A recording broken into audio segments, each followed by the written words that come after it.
කොහොමද මගේ යාළුවෝ හැමෝම හොඳින්ද? අද මම ඔයගොල්ලන්ගෙන් ප්‍රශ්නයක් අහන්නම්. වැඩ දවසට ප්‍රශ්නාව දවසට ඔයාලා මොකද කරන්නේ? කලබල වෙනවද? මාත් එහෙමයි. හැබැයි ඉස්සර අද මං කියලා දෙන්නම් කලබල නැතිව ඒවට කොහොමද අපි හරියට මුහුණ දෙන්නේ කොහොමද කියලා.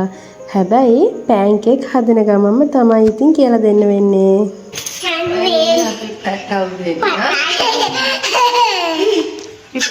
හදන්න යන්නේ කියන්නේ.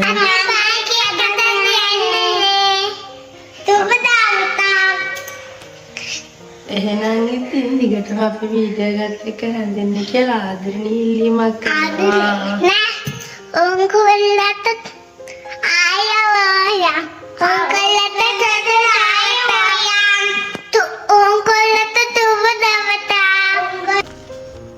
ඔයගොල්ලෝ දන්නවනේ යාළුවනේ මම දැන් මොකක් ගැනද කතා කරන්න කියලා. ඉතින් ඔයගොල්ලොම පොඩ්ඩක් හිතලා බලන්න. අපි මේ වගේ පිටි ගොඩාක්ම එකපාර අනන්න ගත්තාම අපිට අනා ගන්න අමාරුයි නේද? අන්න ඒ වගේ තමයි අපේ ජීවිතයේ ප්‍රශ්නත්. අපිට ප්‍රශ්න ගොඩක් තියෙනවා. එකක් නෙමෙයි. ඉතින් එකක් අපේ රාජකාරියේ ප්‍රශ්න, ඒ වගේම අපේ බබාලගේ ප්‍රශ්න, ගෙදර වැඩ, ගොඩාක්ම කියනවා නම් මුදල් ප්‍රශ්න. මේ හැමදේම එකපාර අපේ ඔළුවට එනකොට අපි ඔක්කොම කලින් කරන්නේ බය වෙනවා. අයියෝ මට මේ දේවල් කරගන්න බෑනේ කියලා හිතෙනවා. ඒත් කවදාවත් එහෙම හිතන්න එපා. මොකද අපි කාන්තාවෝ කියන්නේ ගොඩාක් ශක්තිමත් කට්ටියක්. ඉතින් මේ කාන්තාවන්ට දෙයක් හිතුවොත් කරන්න බැරි දෙයක් නෑ. ඉතින් මම කියන්නේ ඒ නිසා අපි ඉස්සෙල්ලාම කරන්න ඕන අපේ මනස චුට්ටක් නිදහස් කරගන්න එක. කිසිම දෙයකට බය වෙන්න යන්න එපා. අපිට මේ දේ කරන්න පුළුවන් කියන දේ විතරක් අපේ හිතේ තියාගන්න ඕන. ඉක්මනින් කරන්න පුළුවන් වැඩ ඉක්මනින් කරලා දාන්න ඕන. ටිකක් අමාරු වැඩ කොටසක් තියෙනවා නම් පස්සේ හිමීට කරලා දාන්න ඕන. එහෙම වුණාම අපි දන්නේම නැතුව අපේ වැඩ ටික අපේ ප්‍රශ්න සේරම ටික අපි දන්නේම නැතුව නිකම්ම විසඳිලා යන අවස්ථා අනන්තයි අප්‍රමාණයි. ඉතින් ඒ වගේම තමයි අපේ ජීවිතේට මොනම විදිය ප්‍රශ්නයක් ආවත් ඒකට ආව ගමන් උත්තර දෙන්න රණ්ඩු කරන්න තීරණ ගන්න යන්න එපා.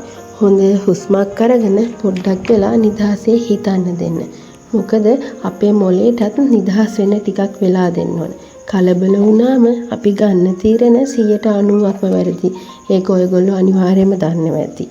ඒ වෙලාවට අපි ළඟ තියෙන උත්තරේ පවා අපිට පේන්නේ මම නම් අනිවාර්යයෙන්ම ප්‍රශ්නයක් ආව ගමන් ප්‍රශ්නෙට වැඩිය මම කලබල වෙනවා. ඉතින් එතකොට නම් මට කිසිම දෙයකට උත්තරයක්වත් කිසිම දෙයක් හිතා ගන්න බෑ. ඉතින් මම ඒ වෙලාවට ඔහේ කල්පනා කරනවා. ඉතින් ඒකම තමයි මගේ වැරද්ද. මම කියන්නේ ගොඩාක් මං කලබල වෙනවා.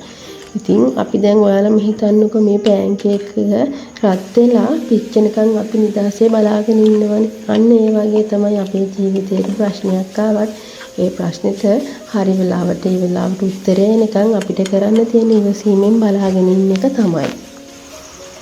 මම විශ්වාස කරන තවත් දෙයක් තමයි අපි වැඩක් කරද්දී අපිට ප්‍රශ්නයක් ආවම ඒ වෙලාවේ අපි හිතේ සතුටින් වැඩක් කරොත් එහෙම අපිට ඒක ලොකුවට දැනෙන්නේ. අපි කලකිරීමෙන් අකමැත්තෙන් මොනවා හරි වැඩක් කරනවා නම් ඇත්තටම අපිට ඒ වැඩක් කරන්නවත් හිත දෙන්නේ නැහනේ.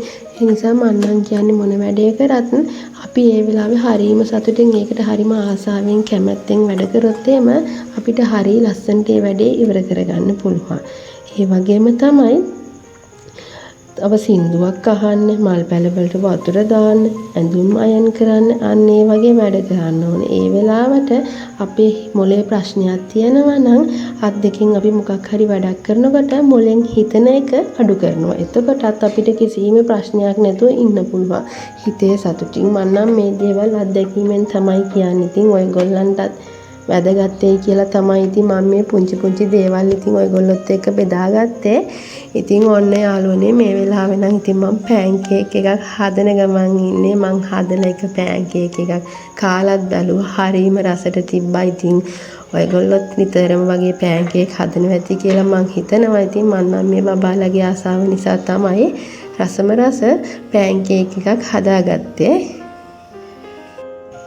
පෑන්කේක් එකක් හදන ගමන් ඔයගොල්ලන්ගේ ජීවිතේට එන ප්‍රශ්න වලටත් විසඳුම් ලේසියෙන් හොයාගන්නේ කොහොමද කියලා ඔයාලගේ හිතටත් පුංචි හරි අදහසක් දැනුණා නම් පහලින් ලස්සන කමෙන්ට් එකක් දාගෙන යන්න කියලා ආදරණීය ඉල්ලීමක් කරනවා.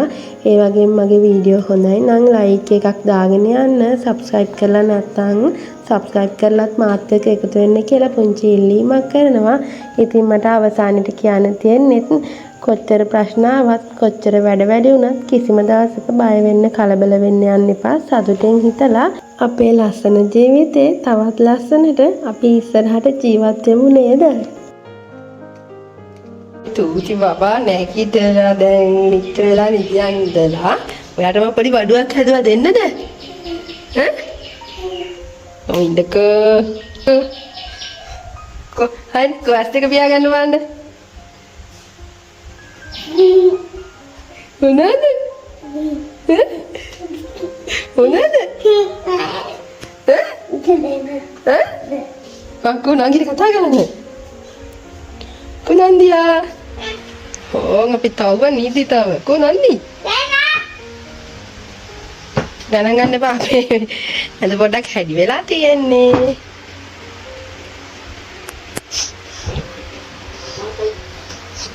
oh butuh apa tuh tiba-tiba budi tahu sudah mana ke pancake kado ante kado mana ini dena pancake kado රසයිද? රසයි. චුටි රසයිද? මෙයාලට මොන්ඩිසෝරියෙන් දීලා තිබ්බ පත්තරයක්. ඉතින් ඒ පත්තරේ වැඩ ටික තමයි කරේ. මොකද මේ දවස් දෙකේ ඉස්කෝලත් නිවාඩු නිසා ඒ වැඩ ටික කොහොම කරි කරන්න ඕන නිසා. එහෙනම් ඉතින් යාළුවනේ මම අදට ගිහිල්ලා එන්නම්. ඔයගොල්ලෝ මගේ මේ වීඩියෝ එක මේ වෙනකම් බැලුවා නම් ගොඩාක් ස්තුතියි. hina වෙලා සතුටින් පරිස්සමෙන් ඉන්න ඔයගොල්ලන්ට බුදු සරණයි.